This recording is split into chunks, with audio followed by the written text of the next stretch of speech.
Across the Gulf, shrimpers, oystermen, business people, their lives on hold, waiting for checks from BP for claims that they have already filed. The oil giant says it has issued more than 32,000 checks and last week agreed to a $20 billion escrow fund to compensate spill victims. Ken Feinberg is the man who has been charged with overseeing the fund, making sure that people get paid. He joins me now from Houston, Texas. Ken, it's great to see you again. We seem to visit so often in such tragic circumstances. You're meeting with BP today. What are you going to tell the company about this escrow fund and paying out these claims? We've got to get the claims out quicker. We've got to get them out with more transparency so that claimants understand what the status is of their claim. And we've got to ease the burden on these folks in the Gulf. I was there last week. I'll be there tomorrow. We've got to accelerate the process, just as the president instructed me to do. So you've got to accelerate the process, but you've got thousands upon thousands of claims that you have to process. How do you make sure that you get that money out there quickly, but then at the same time avoid fraud? Because there are always people who try to take advantage of a situation like this. It's a delicate balance on the emergency payments that have been going out that you mentioned. And I give BP credit. I give them credit. They've set up this program. They've already accelerated a process and paid out over $100 million in claims.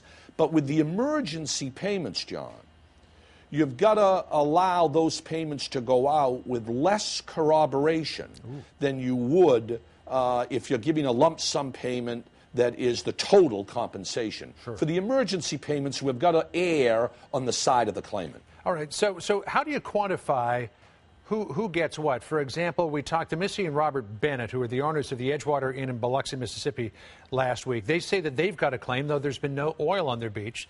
They've lost business because of the perception that the Gulf waters are fouled around where they are. And then we also talked, I don't know if you heard it this morning, to Stu Shear. He's a fisherman who painstakingly went through his last 3 years of income tax returns, said to BP, I'm going to lose $107,000 worth of business this year because of the oil spill. And they said, we'll give you $33,000. I can't speak for BP. I'm running an independent facility.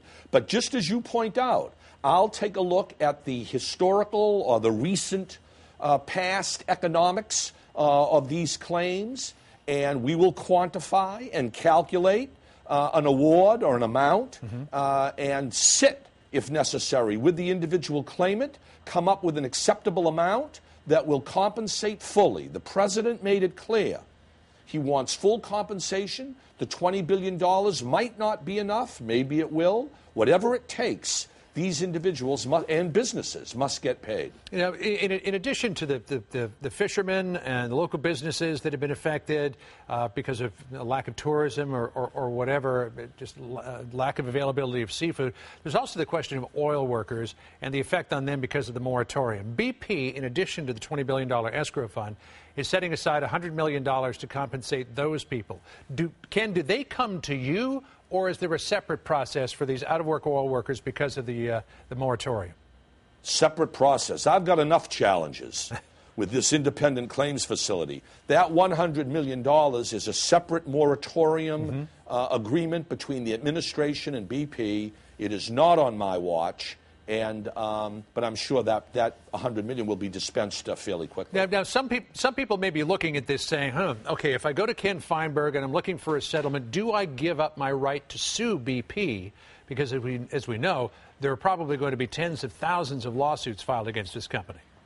As with the 9/11 fund, you'll recall, the emergency payments that are going out under my watch do not require that any claimant give up any of his or her rights to litigate or go forward in court. You can take these emergency payments, pocket them, and if you ultimately want to litigate, go ahead. I think that is very unwise. I will urge these claimants, don't go to court. Litigate for years. You don't know if you'll win. You pay your lawyer 30 or 40% in a contingency fee. As with 9/11, come into this program. The emergency payments are without any condition, and then ultimately, if you receive an award and you're willing to give up your right to sue, it's purely voluntary.